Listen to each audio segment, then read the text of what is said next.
Karl Marx fue y sigue siendo una de las personalidades más importantes de todos los tiempos. Influenció con sus ideas en áreas tan distintas como economía, filosofía, sociología e historia. Pero su aporte fundamental fue descubrir las leyes sobre las que se construye la explotación en el sistema capitalista. Hoy te vamos a contar lo que tenés que saber sobre la vida del autor del Manifiesto Comunista. Nació el 5 de mayo de 1818 en la región de Renania, en el oeste de Alemania. Como a todos nos pasa, las condiciones sociales que lo rodeaban influenció muchísimo en la vida de Marx. En ese momento había muchas manifestaciones a favor de la unidad alemana y de las libertades políticas. Tercer hijo de una familia media acomodada con un padre abogado. A los 18 años empezó a estudiar Derecho en Bonn y después se fue a Berlín, donde conoció junto a un grupo de jóvenes de su edad la obra de Hegel, que era el filósofo alemán de moda en ese momento.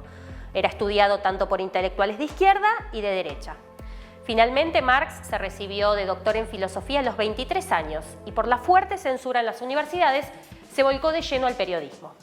Su primer trabajo fue en la Gaceta Renana, donde escribió sobre la explotación de los campesinos pobres. Después se mudó a París, donde conoció las condiciones del proletariado y del movimiento socialista francés. De París a Bruselas, de Bruselas a Colonia y de ahí nuevamente a París para trasladarse definitivamente a Londres. Marx iba de un lugar al otro junto a su compañera Jenny y sus hijas, perseguido y censurado por todos los gobiernos de turno. Junto a su histórico compañero y amigo Friedrich Engels, empezaron una dura crítica a filósofos como Hegel o Feuerbach por su visión idealista. En 1845 escribió: «Los filósofos no han hecho más que interpretar al mundo de diversas formas, pero de lo que se trata es de transformarlo». Esto es muy importante, porque lo que plantea Marx es que la tarea de ese momento era la crítica radical al orden existente, pero no desde una visión utópica o espiritual, como lo hacían los intelectuales de moda, sino construyendo un movimiento real que transforme la sociedad. Por eso muy lejos estaba Marx de ser un intelectual de escritorio. Con Engels pasó a dirigir en 1847 la Liga de los Justos, que luego pasó a llamarse la Liga Comunista. Juntos escribieron el primer programa científico obrero que llamaba a organizar mundialmente a la clase trabajadora. Nosotros lo conocemos como el Manifiesto Comunista. Ahora, ¿cuál es la clave de este manifiesto? ¿Por qué generó y sigue generando tanto revuelo? Vamos por partes. El punto de partida del manifiesto es que la historia de la humanidad, hasta la actualidad, es la historia de la lucha de clases. Ese es su motor. ¿Qué querían decir con esto?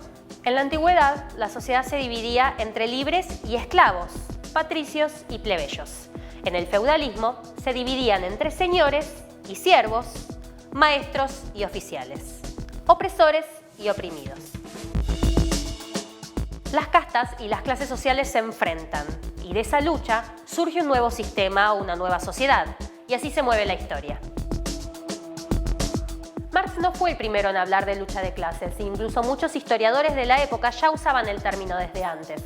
Pero lo nuevo que aportó fue precisar y adaptar esa definición a la sociedad moderna burguesa, o sea, el capitalismo, un sistema que genera crisis cada vez más profundas y aumenta la desigualdad social. Existen otras clases sociales, pero el enfrentamiento real, decía, se daba entre la clase trabajadora y burguesa. La clase burguesa es una minoría rica que posee los medios de producción y concentra el poder político y económico, basándose básicamente en la explotación de quienes trabajan, o sea, en la mayor parte de la población. Tienen a su servicio al Estado, que aunque parezca que media entre las partes, es en realidad el que garantiza el orden burgués. Esa lucha entre las clases es irreconciliable, porque tienen intereses materiales que son opuestos y es imposible que alcancen un bien común. La clave central del Manifiesto Comunista es que en el capitalismo la clase trabajadora no es solo una clase explotada o miserable. Por el contrario, es el sujeto transformador de la sociedad. Como no basa su existencia en la propiedad privada, el proletariado no tiene ningún interés en mantener la sociedad capitalista que sí necesita de la explotación y de la miseria para sobrevivir.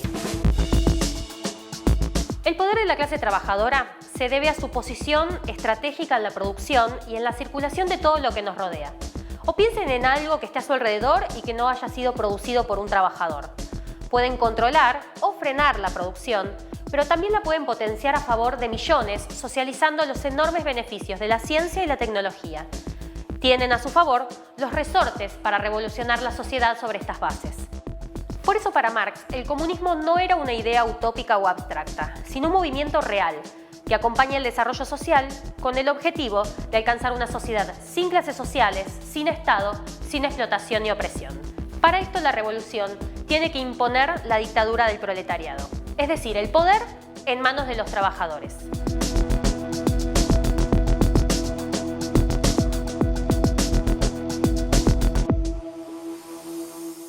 Marx rechaza cualquier opción reformista, porque pensar que el capitalismo se puede mejorar o que sea más humano, eso sí que es algo irreal. También afirma la necesidad de construir una herramienta política, un partido, que sea propio de los trabajadores, porque ningún otro va a defender sus intereses realmente. El manifiesto no logró influenciar en los acontecimientos de su época. Por ejemplo, el proletariado francés, que se levantó y tiró abajo una monarquía aristocrática reaccionaria en 1848, terminó siendo derrotado, pero lo que se demostró es su gran potencial revolucionario. Años después de mudarse a Londres, participó en 1864 de la Asociación Internacional de Trabajadores, la famosa Primera Internacional, que hacía justamente eso, organizar asociaciones de trabajadores de todo el mundo para que se hermanen más allá de las fronteras. Porque si bien toda revolución empieza siendo nacional, su lucha es internacional. Al mismo tiempo, estudió profundamente el funcionamiento y la naturaleza del sistema capitalista en su obra monumental, El Capital. Marx no fue solamente un pensador o un intelectual o un militante cualquiera. Marx fue un militante revolucionario hasta su muerte en Londres el 14 de marzo de 1883. Muchos de sus críticos dicen que sus ideas son viejas o que pasaron de moda. Piensan que la clase trabajadora está debilitada o que ya no existe, pero esto es totalmente falso. Hoy está formada por 3.000 millones de personas, muchísima más gente que cuando vivió Marx, más feminizada, precarizada, superexplotada y con un componente multirracial muy alto. Más que disminuir, podemos decir que creció muchísimo. Por eso la burguesía y la burocracia sindical siempre tienen una política para dividirla. Marx sigue teniendo razón. La clase trabajadora es la única fuerza social que tiene la potencialidad de hegemonizar, es decir, de encabezar, la lucha de todos los sectores oprimidos contra el capitalismo y transformar esta sociedad realmente de raíz.